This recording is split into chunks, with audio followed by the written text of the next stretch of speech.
Bismillahirrahmanirrahim. Assalamualaikum warahmatullahi wabarakatuh. Alhamdulillah. Alhamdulillahilladzi bini'matihi tatimmus salihah.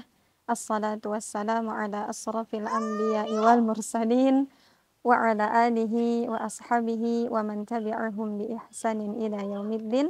Amma ba'd. Hai Sobat PKS TV dimanapun Anda berada, semoga kita semuanya dalam lindungan Allah Subhanahu wa Ta'ala, dan semoga apa yang menjadi cita-cita kita dan menjadi hajat kita, semoga Allah mudahkan segala urusan kita. Amin ya Rabbal Alamin. Kita akan membahas tentang materi find a happiness with Quran, yaitu adalah tentang bagaimana kita mendapatkan kebahagiaan bersama Al-Quran. Apa yang dimaksud dengan Al-Quran?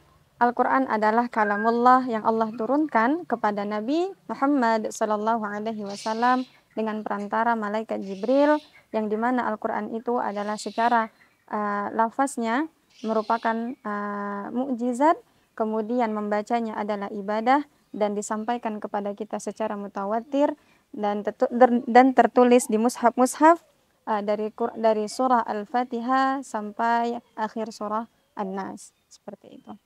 Dan kemudian berbicara tentang kebahagiaan bersama Al-Quran, sebenarnya ketika kita bersama Al-Quran, kebahagiaan itu sudah kita dapatkan gitu. Karena sudah dalam arti definisi Al-Quran tadi, lafaznya itu adalah mukjizat. Mukjizat itu artinya apa? Kata dasar mukjizat itu artinya melemahkan. Yang maksudnya ketika ada hati-hati yang sombong, hati-hati yang ingkar, yaitu kan itu melemahkan mereka untuk bisa kembali lagi kepada apa yang Allah tuliskan dalam Al-Quran gitu.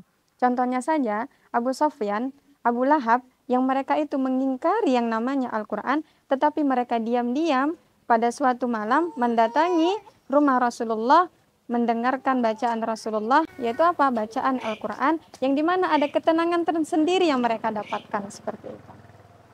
Kemudian arti dari bahagia, membacanya adalah suatu ibadah. Kita tahu bahwasanya ketika kita membaca Al-Quran, tidak kukatakan kata Rasulullah, alif lam itu satu huruf, tapi melainkan alif satu huruf, lam satu huruf, dan mim satu huruf, kayak gitu.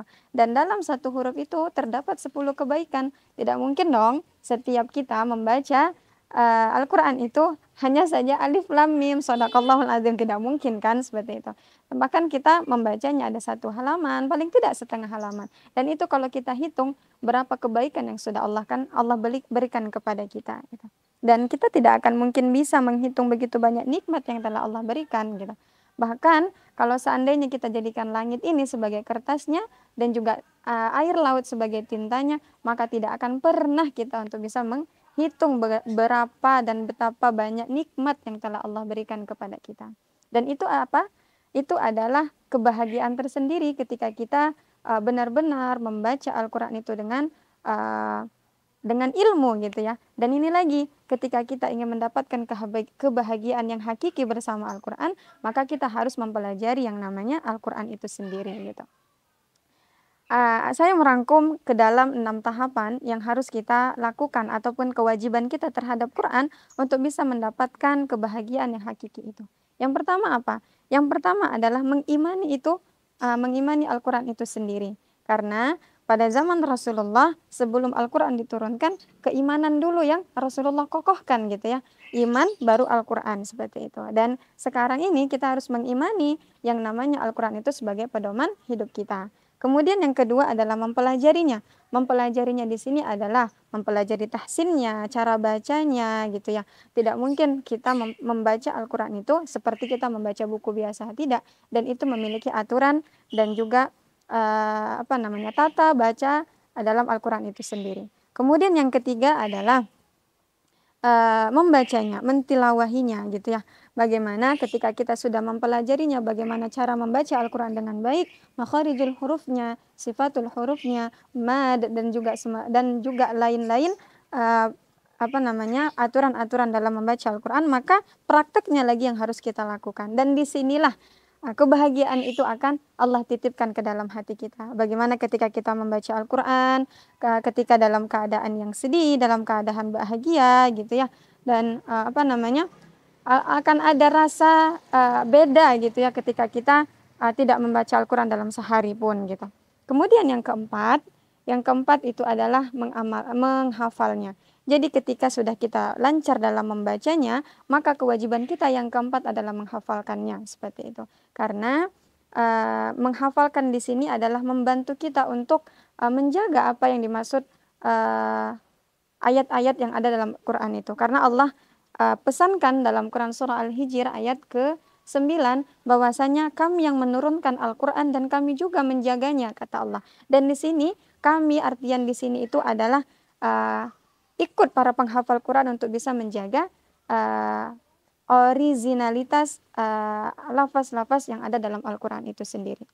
Kemudian yang keempat itu adalah mengamalkannya. Jadi ketika kita sudah membaca, sudah mempelajarinya, mengimaninya, mempelajarinya, kemudian menghafalkannya, maka yang kelima itu adalah kita harus mengamalkannya. Karena ketika kita sudah mengetahui ilmunya dan kita tidak mengamalkannya, maka itu dosa yang besar seperti itu. Dan ini masih sama-sama kita belajar bahwasanya mengamalkan Al-Quran itu tidak semudah yang dibayangkan kayak gitu.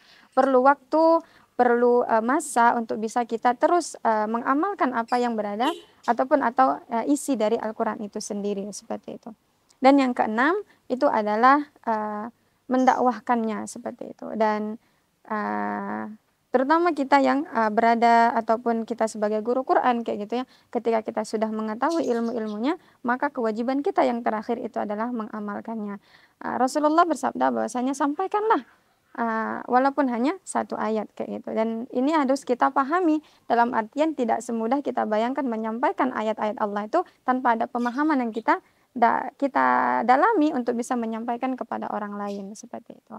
Dan di sana akan include bagaimana kebahagiaan yang Allah berikan itu ketika kita sudah mempelajarinya. Yang pertama tadi mengimaninya, mempelajarinya, kemudian mentilawahinya, dan ini harus kita buat targetan minimal misalnya setengah juz per hari ataupun one day one juz sehari seperti itu, dan itu tergantung pada targetan kita masing-masing.